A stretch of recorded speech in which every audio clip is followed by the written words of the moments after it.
Capsule corporation in the present, जहां हमारे heroes ने जैनो की मदद से ब्लैक को रोक दिया था और ट्रंक्स उसको रोकने के बाद नर्वस होता हुआ सोचता है पीस क्या है। जब भी मैं अपनी लाइफ के बारे में सोचता हूँ तो यही सवाल खुद से पूछता हूँ। गुहान और मैं हमारे वर्ल्ड के इकलौते सर्वाइवर वॉरियर थे। ट्रंक्स अपने पुराने पास्ट को याद करता है जहाँ वे गुहान से कहता है, गुहान चलो मिलकर एंड्रोइड्स को हराएं। ओके चलो चलें। नहीं नहीं गुहान, इस पास्ट को याद करता हुआ ट्रंक्स कहता है, असल में गुहान ने मुझे उन दो साइबोर्ग से मुकाबला करने के लिए नहीं कहा था क्योंकि वह जानता था कि मैं रेडी नहीं हूँ। उसने मुझे अचानक से हिट किया, मैंने अपना होश खो दिया। फिर उसने उनसे अकेले फाइट करी। जब मैं उठा तो सिटी पूरी डिस्ट्रॉय हो गई थी। मेरे मास्टर वहाँ से गायब थे, इसलिए मैं उन्हें देखने गया। जब मैंने गुहान की लाइफलेस बॉडी को इस डिस्ट्रॉय जमीन पर देखा तो मेरा गुस्सा उन साइबोर्ग्स की घटिया और नीच हरकत को देखकर बहुत बढ़ गया था। फिर भी मैं उनका सामना करने के लिए बहुत वीक था। मुझे उस समय सैडनेस और कंफ्यूजन को फेस करना पड़ा क्योंकि उस वक्त मैंने अपने लाइफ के सबसे इम्पोर्टेंट लोगों में से एक को खो दिया था। उन एंड्रॉइड्स को हराकर मैंने चैन की सांस ली, पर मैं भूल गया था कि सेल भी मौजूद था। टाइम मशीन को हथियाने और 17 और 18 को ऑब्जर्व करके अपने परफेक्ट फॉर्म में पहुंचने से पहले मुझे उसे खत्म करके उसके प्लान को नाकाम करना पड़ा।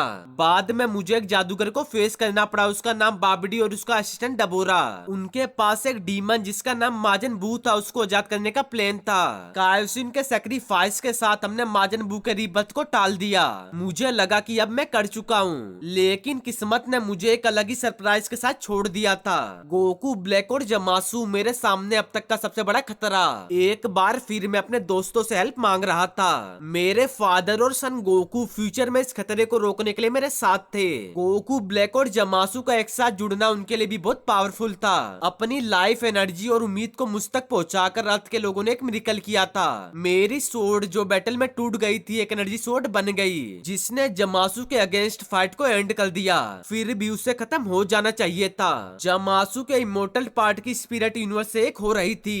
गोकू ने जेनोसामा से हेल्प मांगी, जिन्होंने न केवल जमासू को इरेस्ट किया बल्कि मेरी पूरी टाइमलाइन को भी मिटा दिया। हम एक मिरेकल से बच गए, उस टाइम मशीन की बदौलत जिसने हमें सेफली से पास्ट में वापस ला दिया। दोस्तों इस वक्त मुझे बहुत तगड़ा जुकाम है, तो मेरी आवाज थोड़ी अलग लग रही होगी, मैनेज कर लेना। बात यह है कि मुझे जुकाम 2-3 दिन पहले से ही था, फिर भी मैंने इस वीडियो को अपलोड करने के बारे में सोचा।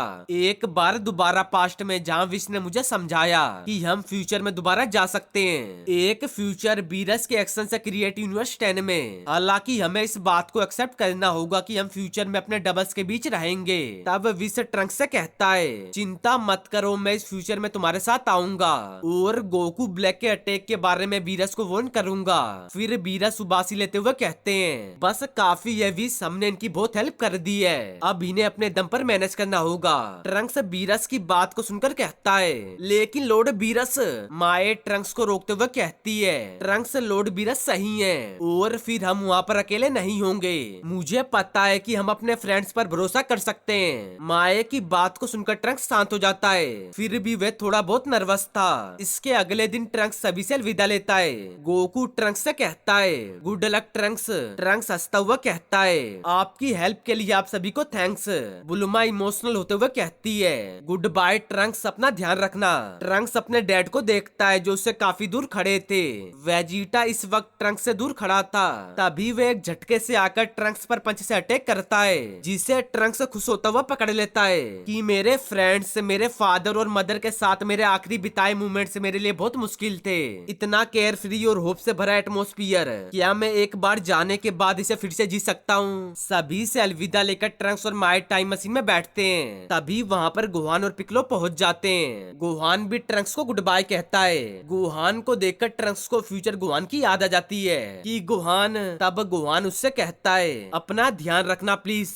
सभी से मिलकर ट्रंक्स माय के साथ निकल लेता है। इस टाइम लाइन से जाते जाते ट्रंक्स भी सभी से गुड बाय कहता है और उसकी और माय के लाइफ की अब नई शुरुआत थी। लेकिन जो फ्यूचर इनका इंतजार कर रहा था वह कुछ अलग था। तब हम देखते हैं फ्यूचर के कैप्सूल कॉर्प को किसी अलग ही टाइमलाइन का। इधर भी थोड़ी बहुत तबाही मची थी। इस फ्यूचर में पहुंचकर ट्रंक्स और माय कैप्सूल की तरफ भागकर जाते हैं। तब माय ट्रंक्स से कहती है, ट्रंक्स क्या हमें ब्लैक के अटैक से पहले यहाँ नहीं आ जाना चाहिए था? हाँ, लेकिन हमारे यहाँ आने से इवेंट चेंज हो गया। माय और ट्रंक्स को एक चट्टान के पीछे से छिपकर बुल्मा देख रही थी कि ये कौन हो सकता है। ट्रंक्स को देखने के बाद बुल्मा बाहर आती हुई उसे आवाज लगाती है कि ट्रंक्स। माए और ट्रंक्स बुल्मा को देखकर शांत हो जाते हैं। तब ट्रंक्स कहता है मदर थैंक्स गॉड आप अभी तक जिंदा हो। फिर बुल्मा रोती हुई कहती है मेरे बेटे मुझे बताओ मैं सपना नहीं देख रही हूँ। मोम आपका मतलब क्या है। बुल्मा भागकर आती हुई ट्रंक्स के गले लगती है। ट्रंक्स इसे देखकर शॉक्ड था कि हमारे यहाँ पहुँचने से पहले क्या हुआ था। तब बुल्मा थोड़े टाइम पहले के पास्ट को याद करते हुए कहती है मैंने अपनी आंखों से देखा था ब्लैक ने तुम्हें मार डाला था। बुल्मा ट्रंक्स और माए को सभी बात बताती है कि ट्रंक्स और माए के साथ इस टाइमलाइन में क्या हुआ था। माए इस बात को सुनकर रोने लगती है। ट्रंक्स इस बात को सुनकर कंफ्यूज होता हुआ कहता है क्या हमारे यहाँ आने से इवेंट इस हद तक चेंज हो गया। ट्रंक्स इस बात को फील करके गुस्से में होता हुआ कहता है उसे कहाँ होना चाहिए इससे पहले कि बहुत देर हो जाए मुझे उसे रोकना होगा।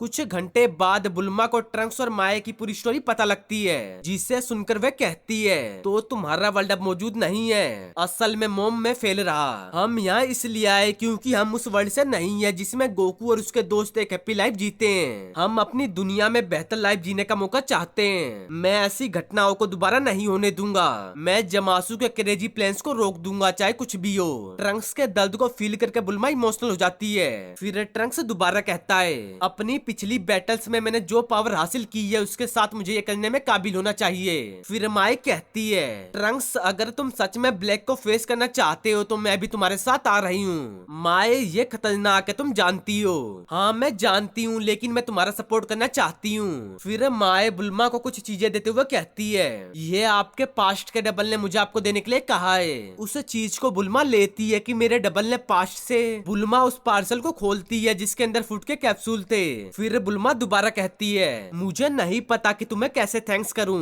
ये सर्वाइवर्स के लिए काम के हैं। प्लीज मरना मत। माए और ट्रंक्स जरा रुको क्यों ना तुम इसे अपने आप उन्हें दो। हेरू और माकी बहुत खुश होंगे उन्होंने तुम्हें बहुत मिस किया। हेरू और माकी अभी तक जिंदा हैं। तो ठीक है चलो चलते हैं। ट्रंक्स और माए बुल्मा के साथ बचे हुए सर्वाइवर्स के पास पहुंचते हैं। ट्रंक्स और माए को देखकर वे लोग खुश भी थे और कंफ्यूज भी कि देखो माए और ट्रंक्स लेकिन ये तो ब्लैक के हाथों मारे गए थे। बुल्मा सभी को बताती है कि माए और ट्रंक्स दूसरी टाइमलाइन से ब्लैक को रोकने आए हैं। हेरू और माकी ट्रंक्स और माए को देखकर बहुत ज्यादा खुश हो जाते हैं और भागकर उनके गले लग जाते हैं। तब वे दोनों रोते हुए कहते हैं ये चमत्कार है तुम पूरे के पूरे ट्रंक्स और माए की तरह लगते हो जिसे उस मोस्टर ब्लैक ने मार दिया। उन सभी को देखकर ट्रंक्स सोचता है इतने सारे लोग मुझ पर भरोसा कर रहे हैं इस बार मैं फेल नहीं होऊंगा। तैयार हो जाओ ब्लैक मैं आ रहा हूँ। तो दोस्तों इस चैप्टर का एंड इधर ही होता है। अभी तक आप इस स्टोरी को समझ गए होंगे कि आगे की स्टोरी में क्या हो सकता है और मैं जितनी जल्दी हो सके इसके नेक्स्ट चैप्टर को भी अपलोड करने की कोशिश करूंगा। और हाँ दोस्तों अगर आप लोगों को मेरी वीडियो अच्छी लगे तो वीडियो को लाइक वीडियो को शेयर और अपने इस चैनल सीजन 2 को सब्सक्राइब करना ना भूलें।